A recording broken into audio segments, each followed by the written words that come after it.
Hello, good morning. I'm Addison and Dave Comerford alongside me this morning as well to take a look at the latest Liverpool news and, of course, to preview the game with Brentford later this evening as well. Let us know in the comments section what you think the score might be, who you want to see start the game. We'll come to the Brentford game in just a second. We'll do a couple of transfer bits first, though, Dave. We'll start with Sofyan Amrabat. I mean, Jurgen Klopp last night in the quotes that were embargoed said that Liverpool won't splash the cash, but it does still look like they probably should go for a midfielder. Whether they will or not, whether it's Sofyan Amrabat or somebody else, it does still feel to me like they're a little bit light in that area.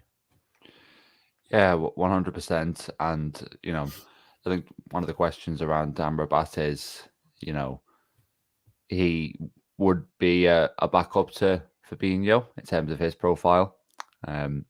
Is that what Liverpool want to go for in terms of midfielder they bring in? Do they want someone maybe instead who can play the left centre midfield position where we usually see Thiago? But obviously we know about his issues. Keita can play there, Artur can play there, but again, they've got limited availability historically too. So that's a consideration. You think you'd probably want to leave the right centre midfield slots open for Bellingham in the summer. So it probably is between the two others, and Liverpool, I've got to be careful that the team doesn't just become sort of top heavy, because I think attack this season has generally been pretty good. There have been moments where we've looked disjointed, but I think the amount of chances we've created still has been decent. It's just the problem consistently has been how open we are, and to spend in January but not address that would just feel like a massive error, to put it simply. Yeah, I mean, we know that Liverpool don't have unlimited amounts of funds. It does seem a little bit strange to me that Klopp seems to be hinting, and obviously not everything that Jurgen Klopp says in a press conference has to necessarily be 100% the truth. But if he is saying that, they've spent the money in attack rather than midfield, that does seem a little bit strange to me. I know there's more things that come into it. Obviously, Manchester United wanted Cody Gakpo, and if Liverpool had waited until the summer, he probably wouldn't have been there to go and get. But it's still, even with the injuries to Jota and Luis Diaz, to sign an attacker this month, but not a midfielder. Don't get me wrong, I can see why Liverpool would need another forward as well, but it does sort of feel like they probably need both to sort of not guarantee, but sort of give themselves that boost to get into the top four. Without a midfielder, it would seem a little bit strange to have gone for Gakpo and not somebody else as well as him. Yeah, then I wrote a piece not long before the transfer window saying I didn't think that FSG would sanction a deal for an attacker on the basis that with Jota and Diaz out, they'd see it as maybe too short-term a piece of business. And I thought if there was going to be a sign, it would be a midfielder. And that as a result, while there had been some business in January, there'd still be a lot of people complaining, understandably, about FSG's ownership. Now it looks like it might actually pan out the opposite of that, and that they might, finance a deal for an attacker, but try and make do and cope almost with the midfield situation. And I think that would make people a lot more frustrated than the scenario I thought would happen. And really, I think a lot of fans are just sick of Liverpool trying to make do, and they want to see them proactively, aggressively go out there and try and address the weaknesses in their squad, like they see their rivals do, rather than just going for makeshift solutions, the sort of fourth or fifth option in the team when it's midfield. And that's really the crux of it for me. So definitely a big few weeks, I think, because if we are in the final knockings of FSG's tenure, we're at a point where if they fail to address the midfield situation, you feel as if this debate that's almost sat roughly 50-50, you'd say, between fans, maybe 60-40 in FSG's favour, will swing firmly against them, I feel, if they don't address this midfield situation. Yeah, it'd be certainly a risk, wouldn't it? It's possible, of course, that Liverpool could get into the top four without, but it does just make it that little bit safer when you know how important it is to get into the top four. Thinking of Bellingham and thinking of the future of next season and all of that sort of thing, it would seem a little bit of a risk. The Yuri Tielemans thing is interesting. I think a couple of people mentioning him in the comments. I mean, I'm not quite sure why no one has gone for him up to now. I suppose one theory would be that he's played a lot of football. He's 25 years of age, but he's kind of not really. He's played so many seasons. He's more like a late 20s footballer in terms of the sort of minutes he's got in. But I think he's out of contract at Leicester in the summer. Seems like one that could be realistic. If Liverpool could have got him, possibly that could make a little bit of sense. But I don't know. It kind of feels like no one's really gone for him. I'm not too sure why that would be. But Yuri Tielemans for you, Dave. Do you think that would be a sensible one to look at?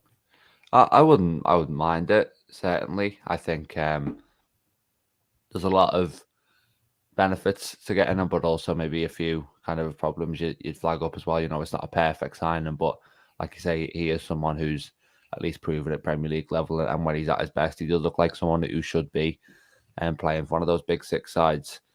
And obviously the transfer fee as well is something you have to consider. So with Leicester being aware that at this point it looks like he's not going to renew his contract, does that mean you can get him for a fee of sort of 15, 20 million, which would look like a very good piece of business?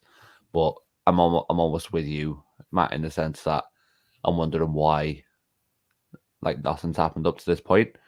What is it that top clubs are seeing or most of the point aren't seeing? That's almost guarding them against going for a move for Tielemans. You know, maybe they think there's a certain quality that he's missing. And you wonder if Liverpool might have had more serious interest already if they viewed him as a viable target. So Klopp did mention in those quotes that you alluded to earlier that he's looking for an opportunity for the right price, and then Liverpool, that might force Liverpool to do something. But whether Tielemans classes as that, I'm not sure, because again, it would look like a bargain on paper, but there definitely seems to be some reservations when it comes to his style of play. Yeah, he's not got the perfect injury record either. I wonder whether that comes into it. I don't know whether he's had too many injuries, but it does seem like, you know, one that's not quite perfect, and Liverpool don't tend to do anything other than perfect signings at the moment, which is a good thing in some ways, but maybe less so in others. But we'll move on to the attack. Another attacker being linked, Youssoufa Moukoko at Borussia Dortmund, obviously. Very, very exciting young player, scored a lot of goals. I can't remember the exact number now, but it is a crazy number of goals at youth level in particular for Dortmund. Chelsea apparently leading the race, Liverpool in there as well, lots of other teams linked too. I mean, we've spoken already for 7 or 8 minutes now around how much Liverpool need a midfielder, and the attack maybe was a priority, but they've kind of sorted that now. But still, Moukoko on a free in the summer would maybe make a bit of sense to me if Roberto Firmino was to leave. What do you make of him, Dave? Do you reckon he could be someone that Liverpool are genuinely interested in? Well, at Dortmund, I think you've got a situation where obviously Haller is out for medical reasons, and then that's maybe meant that they've had to look a little bit more towards their reserve options at striker. And when Moukoko has played, he's done really well. Obviously, you mentioned his record at youth level, but I think even at the senior level, he's done quite well this season in terms of, you look at the kind of race he's scoring and assisting, and obviously called up to the Germany squad for the World Cup. Didn't feature too much in the end, but it's one of them. Like, he would be a free signing. He'd be on relatively low wages, you'd imagine, as well, only being 18. It's just whether the need is there really, and whether you want to give him kind of a spot in your squad. Obviously, you know, he's a young player, so that helps in that regard. But long term, because I just feel as if even if Firmino goes, to me the attack kind of feels closed a little bit. And with, you know, Salah, Gakpo, Nunez, Diaz, and Jota, to me that feels like acceptable, and it certainly feels well stocked through the middle as well, which is where probably Moukoko would want to play the lion's share of his minutes. So I don't really see the need there, but that doesn't mean I wouldn't necessarily be excited by the signing because, his record and his ability makes him seem like he is kind of a bit of a generational talent. But one of the things I suppose you'd have to consider on that is who's he going to block the pathway for? Is there any sort of attackers coming through the academy where if you bring him in, you're kind of symbolically showing a lack of faith in them? Yeah, certainly an interesting player. I think I'd go for him if possible, but the report suggesting that maybe Chelsea have sort of put themselves in the lead for the race because he's convinced on their project. I mean, that would be interesting in itself, given that Chelsea are not particularly brilliant at giving young players a chance. I think Liverpool certainly have got a much better record of recently, at least, putting those players in and giving them an opportunity and showing them really the pathway. When you think of Fabio Carvalho and Harvey Elliott and all of those players in that kind of bracket, you'd think that the Liverpool's project, without wanting to use that word too many times, I think would probably be better than what Chelsea could offer. But we'll see what happens, whether he moves this month, whether Dortmund cash in, or whether he possibly even extends his contract with Dortmund. That's obviously a possibility as well, but we'll see what happens there.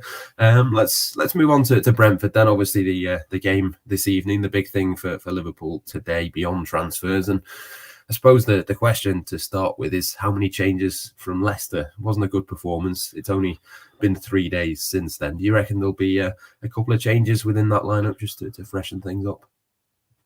Well, it's difficult to say how many are going to be tactical and how many will be enforced. You'd imagine Fabinho will be back into the team if he's able.